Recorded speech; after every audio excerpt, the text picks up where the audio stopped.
let's talk about the recent Apple spring-loaded event which happened on April 20th with 4 big announcements: the long-rumoured AirTag, an updated Apple TV 4K, the M1 iMac, and the biggest surprise for me, the M1 powered iPad Pro. With these new products, the AirTag is the one that interests me the most, and by the time this video is posted, the pre-orders for the AirTag will have already started.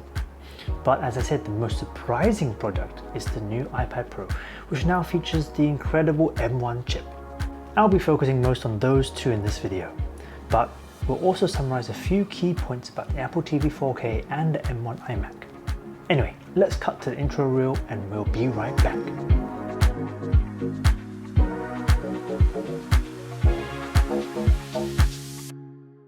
This is Clembo from ZenTechLife, where we love all things to do with lifestyle, tech and gadgets. If this is your first time on the channel, welcome. Before I get started, as always, there are timestamps and chapter markers below, so if you want to skip ahead, feel free to do so. Otherwise, grab a drink, sit back and let's dive in. Let's start with the new Apple AirTags. These things have been floating around on the rumor mill for what feels like an age, and they're finally here. It's a mini Bluetooth tracking device which is designed to be attached to pretty much anything you like, and it's a relief to see that Apple hasn't priced it too high either. At just $29 for one or $100 for a 4-pack, it's very competitively priced, especially when you consider what it's capable of compared to their main rival, Tile. Having said that, Apple wouldn't be Apple if they didn't also offer an exclusive Hermes edition that starts at $300 and goes all the way up to $450. Clearly, people must be buying these Hermes editions of Apple's products because Apple continues to release new collaborations with the brand. If you ask me though, that pricing is bonkers. Anyway, Apple's taken an ultra minimalist approach with the AirTag to the point where there's not even a built-in hole or loop, so you'll need to pick up a matching accessory to go with it. And I suppose that's pretty smart selling by Apple. Make the device reasonably priced, but then force consumers to also purchase an accompanying accessory tag. Of course, if you don't want to spend another $30 on Apple's official tags and loops, you can always find cheaper third-party alternatives, which will no doubt be sold everywhere soon enough. What makes the AirTag such an appealing alternative over Tile's tracker is that it taps into Apple's ecosystem of nearly 1 billion devices worldwide, and it makes the whole experience of tracking down a lost AirTag extremely familiar and user-friendly thanks to its seamless integration with Apple's existing Find My app. Most iPhone users are familiar with this app, and I for one have used it several times to figure out where I misplaced my MacBook, or even to track down my iPhone after leaving it in a taxi. How the AirTag works is that it's constantly listening for nearby Apple devices. So in the event that you do misplace an AirTag, anyone passing by with an iPhone will be able to update you on the whereabouts of the lost AirTag. And with the prevalence and popularity of iPhones, the chances of finding a lost AirTag in a densely populated area such as a city is going to be pretty high. Obviously, privacy is a major concern here, and Apple has really thought this through. Firstly, the details of the registered owner of the AirTag is kept private and encrypted until the owner decides to activate lost mode on it, at which point the owner can enter some details such as a phone number, which will be displayed for whoever finds it. Secondly, what if people use an AirTag to maliciously keep track of somebody? Well, Apple's thought about that too. If an AirTag notices that it's separated from its owner and has stayed within close proximity of a stranger's device for a while, it will do one of two things. If the stranger has an iPhone, it will notify them of the nearby AirTag and provide an option to display details on how to contact that owner. Or if it's near non-Apple users, then it will ping an audible sound to let them know that there's a lost AirTag nearby. How then does an Android user see the contact details of the owner? Well, as long as their phone is equipped with NFC, they can conveniently tap the AirTag and it will bring up a website with the same information that you see if you were on an iPhone. This is all fantastic because not only does this minimize the risk of unwanted tracking, it basically acts as a beacon to notify others that there's a lost item near them, which theoretically should also aid in reuniting the owner with their belongings a bit faster. It's worth noting that Apple probably didn't develop the AirTag with anti-theft in mind, so don't expect it to be an effective theft deterrent. Its main purpose is to help you track down your lost items, and not so much to track down a thief. So how might you use it? Well, obvious items that you might want to attach an AirTag to are things like keys, a wallet, backpack, or maybe even a laptop bag.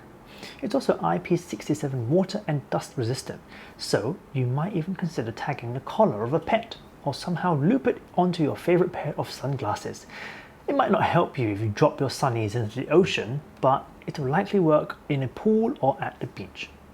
No doubt users around the world will start coming up with creative ways to AirTag different objects in the coming months, so it'll be interesting to see what use cases people think up.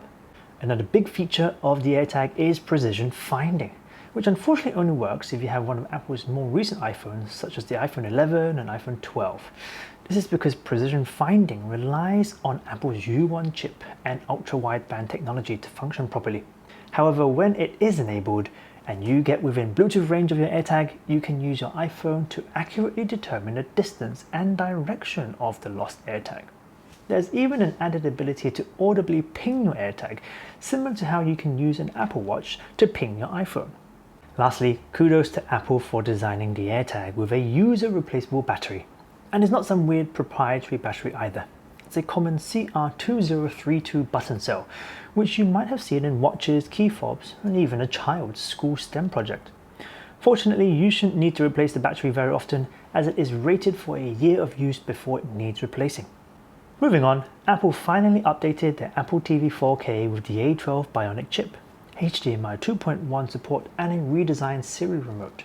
Personally, I'm disappointed that Apple didn't go with the A13 chip and has instead used a chip from 3 years ago. However, the inclusion of an HDMI 2.1 port brings the new Apple TV 4K up to current standards and gives it the potential to output 4K at up to 120 Hz. Another cool feature is that they are adding the built-in color balance tool. Once again, Apple is flexing its closed ecosystem muscles by utilizing the advanced light sensors found in their iPhone to detect light and color from your display. Then the Apple TV will adjust the color profile so it outputs the best image based on the iPhone's analysis. In theory, this sounds like a remarkable way for Apple to ensure color accuracy and balance when viewing content via an Apple TV. But let's see how it performs when the feature actually rolls out. The last thing I mentioned about the Apple TV is the redesigned Siri remote, which seems to have addressed most of the major complaints that users had with the previous remote control. There's now a dedicated power and mute button and more tactile directional buttons, while still retaining the touch functionality of the older remote. However, it does lose the gyroscope that used to be in the old one. Overall, a positive upgrade, but I think it was a lost opportunity to not also integrate an AirTag into it. Because let's be honest, remote controls are one of the most misplaced items in homes. Next up is the M1 iMac with its controversial new design. White bezels now replace the iconic black bezels from previous years, and Apple has reintroduced colourful desktop computing with 7 colour options to choose from. It's much slimmer than the previous generation of iMacs, coming in at a mere 11.5mm thick, which is only a tad bit thicker than the iPhone and iPad. This is made possible thanks to Apple's M1 silicon, which we all know by now has proven itself to offer incredible energy efficiency, yet still provide more power and speed than previous Intel-based models. The controversial aspect of the design is the bezel chin that features prominently under the main screen. Only this time it doesn't have the Apple logo, and it's covered by a single piece of glass that merges with the rest of the display. I'm kind of on the fence with the design, as I agree that the bezel chin is a bit old school, especially when most other manufacturers are moving towards near bezel-less screens. But at the same time, it's what makes this computer so distinguishable, so iconic, and so Apple. They're notoriously known for taking a form over function stance with their consumer products, and that hasn't changed with this range of iMacs. A year or two from now, if you see one of these at a friend's house, it's very likely you'll immediately identify it as an Apple iMac, which is probably what Apple intended. They have managed to keep the headphone jack, 4 USB-C ports, 2 of which are Thunderbolt ports, and they've introduced a new magnetic power cable which cleverly integrates the Ethernet port to further reduce cable clutter. Noticeably though, it doesn't have an SD card slot, but maybe then again I don't think it needs to have one, because it's clear that Apple is targeting the average consumer with this range of iMacs and not professional photographers or videographers. The combination of color options, white bezels, matching keyboards and mice all point to a design aesthetic that is supposed to complement a home and blend in with home styling. It's also running the exact same M1 processor that is already found in their entry-level MacBooks. So that's another hint that these iMacs are not supposed to be workhorses for professional editing purposes. Personally, the M1 iMac isn't for me, and I'll be waiting patiently for news of a new MacBook with updated silicon, whether that's the M1X, M2, or whatever they plan to name it. We'll simply have to wait and see. Lastly, let's talk about the M1 powered iPad Pro. This one took me by surprise, as I never once thought about Apple transferring the M1 chip into the iPad line. In hindsight, I'm not sure why I didn't think of this, seeing as the M1 chip is such an energy efficient design. Then again, does it need the M1 chip? There are arguably some benefits for it, such as now adding Thunderbolt support, the potential for improved display support, and maybe even the possibility of running a true desktop OS. Maybe that last one might be a bit of a fantasy, but seeing as it's the same chip found in the MacBooks, it might be possible. But if we look at raw speed and power, previous iPad Pros never really left us wanting. I'm still using a 2018 iPad Pro and I've never thought it was slow or sluggish.